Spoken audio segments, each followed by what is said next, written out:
حرف مقرر نہیں ہوں کہ مجھے بار بار دہرایا جا رہا ہے، ہماری کمزوریوں کو اجاگر کیا جا رہا ہے، اس کا مطلب یہ ہوا۔ دیکھتے ہیں سوال نمبر 3 میں، پہلی غزل میں شاعر کے کن تجربوں کا بیان ہوا ہے؟ جو پہلا جو ہے نا 2 نظم غزل دیا گیا ہے، پہلا اور دوسرا تو پوچھ رہے ہیں کہ پہلے غزل میں شاعر کے کن تجربوں کا بیان ہوا ہے۔ جواب دیکھیے کہ زیر نصاب غالب کے پہلی غزل غالب کی زندگی کی اس دور کی تخلیق ہے جہاں غالب انتہائی تنگ دستی، بے بسی اور قسم پرسی کے دور سے گزر رہے تھے۔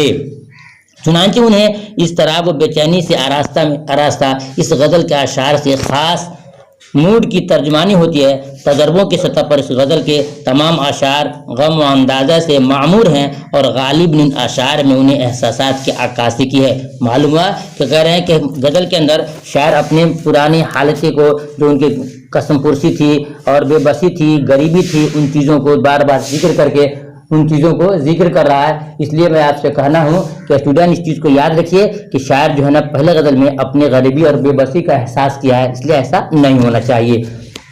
سوال نمبر 4 دیکھتے ہیں، بلبلیں غزل خواں کیوں ہو گئیں؟ بلبلیں غزل خواں کیوں ہو گئی؟ اس کا جواب ہے کہ بلبلیں غزل خواں ہو گئی کہنے سے غالب کا مقصد یہ ہے کہ جب مرزا غالب ایک شاعر کی حیثیت سے مغلیہ دربار میں پہنچے تو دربار میں اردو شاعری کا اتنا چرچا ہوا اور اس کو اتنی مقبولیت حاصل ہوئی کہ وہ دربار اور دہلی کا ہر کس و ناکس، یعنی چھوٹا بڑا شاعری کی طرف متوجہ ہو گیا اور شعر کہنے پر آمادہ نظر آنے لگا، یعنی دلی میں شعر و شاعری کا اچھا خاصا ماحول ہو گیا۔ اس لیے کہا گیا کہ بلبلیں غزل خواں، یعنی کہ ہر چاہے جانور ہو چاہے انسان ہو سب کے اندر ایک ایسی گنگناہٹ پیدا ہو گئی۔ اس لیے شاعر نے کہا ہے کہ بلبلیں غزل خواں ہو گئی، یعنی کہ ہر چھوٹا بڑا امیر غریب سبھی ان کے زبان پر مرزا غالب کے چلتے زبان پر شاعری آ گئی، اس لیے کہا گیا کہ بلبلیں غزل خواں ہو گئی۔ یہ ہو گیا کوشچن نمبر 4۔ اب دیکھتے ہیں کوشچن نمبر 5 میں، شاعر کے مطابق مشکلیں کیسے آسان ہو جاتی ہیں؟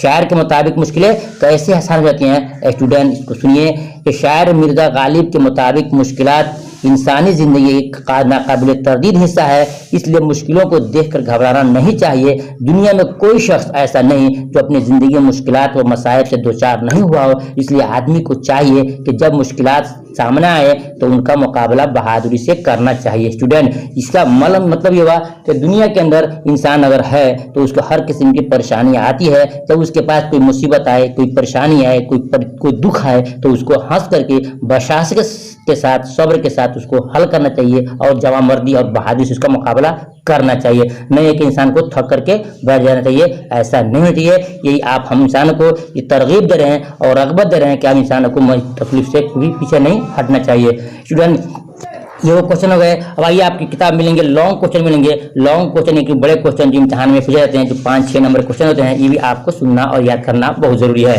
تو یہ سوال نمبر 1 میں لکھا ہے کہ شامل نصاب غزلوں کی روشنی میں غالب کی شاعری سے اپنی واقفیت کا اظہار کیجیے۔ اس سوال پوچھ رہا ہے کہ غالب کے اندر شاعری کرنے کا کیا جوہر تھی، کیا خوبیاں تھی، کیا ان کے اندر چھمتا تھا، اس کو آپ اپنے الفاظ میں بیان کیجیے، یہ پوچھ رہا ہے سوال کے اندر۔ جواب لکھیں گے کہ زیر نصاب شاعری کے حصے میں غالب کی 2 غزلیں شامل ہیں۔ جو غزلیں ہم نے آپ کو شروع میں بتایا تھا 2 غزلیں شامل ہیں، یہ دونوں غزلیں غالب کی بہت ہی معروف غزلیں، معروف مینس مشہور غزلیں ہیں۔ ان غزلوں میں شاعر شامل کئی اشعار آج بھی زبان زد خاص و عام ہیں، یعنی ہر اکثر آدمی کی زبان پر یہ رائج ہے۔ ان میں زندگی کے تجربات، مشاہدات سے متعلق ایک ہوشمند اور حساس شاعر کی معنی خیز فکر و احساس کا بخوبی اظہار ہوا ہے۔ اسٹوڈنٹ پھر بتایا آپ کو کہ پہلی غزل کے تمام اشعار مضامین کے اعتبار سے ایک دوسرے سے الگ ہیں، دونوں الگ الگ ہیں۔ پہلے غزل کا مطلب کچھ اور ہے اور دوسرے غزل کا مطلب کچھ اور ہے۔ جو غزل آپ کے بک میں ہے اس کے پہلے لائن کو دونوں کے آپ کو یاد کرنا ہوگا۔ امتحان میں دیتا ہے کہ یہ پہلا لائن دے دے گا، پوچھے گا کس کا غزل ہے، تو آپ کو چننا ہوگا کہ مرزا اسد اللہ خان غالب کا ہے، اس لیے دونوں لائن کو آپ کو رٹنا ہوگا۔ امتحان میں بہت اس کو دیتا رہتا ہے۔ لکھا ہے کہ پہلی غزل میں سنا آپ نے، پہلی غزل کے اشعار مضامین کے اعتبار سے ایک دوسرے سے الگ ہیں، مگر ان میں مزاج اور تجربے کے اعتبار سے ایک باہمی ربط ہے اور اندرونی وحدت پائی جاتی ہے۔ احساسات کی اندرونی بے چینی، اضطراب اور تلملاہٹ سے مختلف رنگوں سے آراستہ اس غزل کے اشعار ایک خاص موڈ کی ترجمانی کرتے ہیں۔ تجربہ کی سطح پر اس غزل کے تمام اشعار غم و اندوہ سے معمور ہیں۔ معلوم ہوا کہ پہلی غزل کے اندر جو شاعر نے ذکر کیا ہے اس کے اندر انسانوں کے اندر غم اور تڑپ ہوتا ہے، اس کو ذکر کیا گیا ہے، اور بے قدر، بے توقیر، کم حیثیت اور بے مایا ہونے کے احساسات کی ترجمانی کرتے ہیں۔ غالب نے اپنے زمانے میں جس طرح قسم پرسی، بے بسی اور قائم مائگی کی زندگی گزاری ہے، ان اشعار سے ان حالات کا ہمیں بخوبی علم ہوتا ہے۔ اسٹوڈنٹ پھر اس کا نچوڑ یہ ہوا کہ انہوں نے جو 2 غزل لکھا ہے، کتنا لکھا ہے؟ 2 غزل لکھا ہے۔ پہلے غزل میں اپنے غریبی اور پھر غریبی میں لوگ کتنا تانا دیتے ہیں، ہنستے ہیں اور اس کا مذاق اڑاتے ہیں، ان تمام چیزوں کو، درد کو پہلے غزل میں مرزا غالب نے ذکر کیا ہے۔ اب دیکھیے دوسری غزل کے ہر شعر میں، دوسری غزل کے ہر شعر میں غالب کی دوسری غزل کے بارے میں لکھا ہے کہ اس میں سے 2 شعروں کا آپ ترجمہ کیجیے، 3 تشریح کیجیے۔ اس کو کیا لکھنا ہے؟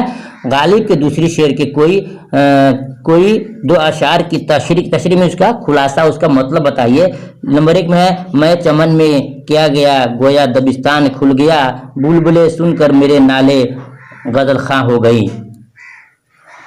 نمبر 2 میں ہے رنج سے خوگر ہوا انسان تو مٹ جاتا ہے رنج سے خوگر ہوا انسان تو مٹ جاتا ہے رنج، مشکلیں مجھ پر پڑی اتنی کہ آسان ہو گئی۔ یہ شعر ہے، یہ دونوں مصرے کا تشریح پوچھ رہا ہے۔ جواب یہ لکھنا ہوگا آپ کو کہ پیش نظر شعر مرزا غالب کے زیر نصاب دوسرے غزل سے ماخوذ ہے۔ کس ہے؟ دیکھیے نمبر 1 میں جو ہے میں چمن میں کیا گیا، کس سے ہے؟ غزل 2 سے ہے، غزل 2 سے ہے۔ اس شعر میں غالب نے چمن سے مراد شعر و شاعری کی دنیا لیا ہے۔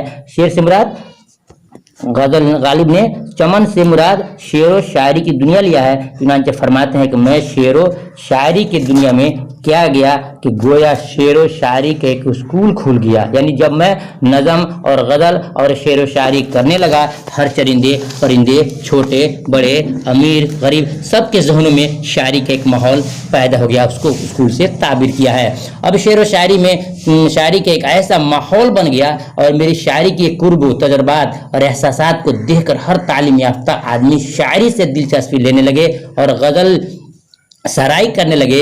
بالفاظ دیگر یہ کہہ سکتے ہیں کہ چمن کے بلبلوں نے بھی اپنے نالے اور فریاد کا سلیقہ غالب کی شاعری سے ہمیں یہ سیکھا۔ یہی غالب کی شاعری کی انفرادی خصوصیت ہے۔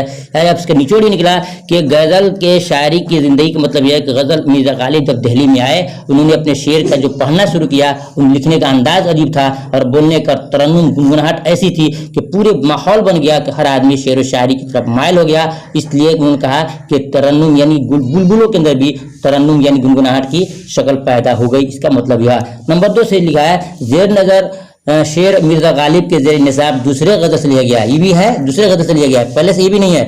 اس شعر میں غالب دنیاوی رنج و الم کو جھیلنے اور برداشت کرنے کا سلیقہ سکھایا ہے۔ چنانچہ فرماتے ہیں کہ رنج و علم ہوتا ہے تکلیف، رنج و علم دنیاوی زندگی میں ہر انسان کی زندگی کا حصہ ہے، اس لیے جب آدمی کو رنج و علم سے دوچار ہونا پڑے تو بہادری سے آزمائشوں کا مقابلہ کرنا چاہیے۔ غالب نے اس شعر میں اپنا تجربہ بیان کیا ہے، جب آدمی رنج و علم کا خوگر ہو جاتا ہے، خوگر مانے عادی ہو جاتا ہے تو مشکلات خود بخود آسان نظر آنے لگتی ہے، اس لیے انسان کو رنج علم اور آزمائشوں سے گھبرانا نہیں چاہیے۔ اسٹوڈنٹ اس دوسرے شعر میں یہ مرزا غالب بتانا چاہتے ہیں عوام کو کہ لوگوں دنیا کے اندر تکلیف مصیبتیں آفتیں آتی ہیں تو وہ آ جائے تو انسان کو بزدل ہو کر نہیں بیٹھنا چاہیے، بلکہ اس کو بہادری کے ساتھ ہمت کے ساتھ اس کو مقابلہ کرنا چاہیے۔ اس شعر میں یہ تعلیم دے رہے ہیں۔ بھائی آپ کو سننا ہے کہ آج امتحان میں کہ غالب کی حالات زندگی بیان کون تھے، کہاں پیدا ہوئے، پوچھتا ہے امتحان کے اندر۔ یہ آپ کے لیے کوشچن بھی ایک کوشچن ہے جو لانگ کوشچن میں ہر حال میں یہ آتا ہے، اور خاص طور سے مرزا غالب کے بارے میں تو ہر حال میں یہ آتا ہے، آپ کو رٹنا ہوگا۔ سنیے، مرزا غالب خان، مرزا اسد اللہ خان معروف غالب کا اصل نام اسد اللہ بیگ خان تھا۔ ان مطلب یہ ہے کہ ان کا نام اسد اللہ بیگ خان ہے، لیکن معروف مینس مشہور تھے غالب کے نام سے۔ پھر سنیے خلاصہ کہ مرزا اسد اللہ خان جو معروف اس سے مشہور ہیں غالب کے نام سے، اصل نام ان کا ہے عبداللہ بیگ خان تھا۔ غالب کی پیدائش 1797 کو آگرہ میں ہوئی۔ والد کا نام مرزا عبداللہ بیگ اور والدہ یعنی ماں کا نام عزت النساء بیگم تھا۔ بچپنے میں ہی مرزا غالب کے والد عبداللہ بیگ کا انتقال ہو گیا، چنانچہ نصر اللہ بیگ جو ان کے چچا تھے ان کو اپنی پرورش میں لے لیا، لیکن چند سالوں کے بعد چچا بھی راہ ملک عدم ہوئے، یعنی کہ ان کا بھی انتقال ہو گیا۔ اب غالب براہ راست ماں عزت النساء بیگم کی سرپرستی میں آ گئے۔ ان کی ابتدائی تعلیم کے بارے میں کہا جاتا ہے کہ مولوی معظم صاحب نے غالب سے فارسی کی تعلیم حاصل کی اور اسی زمانے میں شاعری بھی کرنے لگے، چونکہ طبیعت فطری طور پر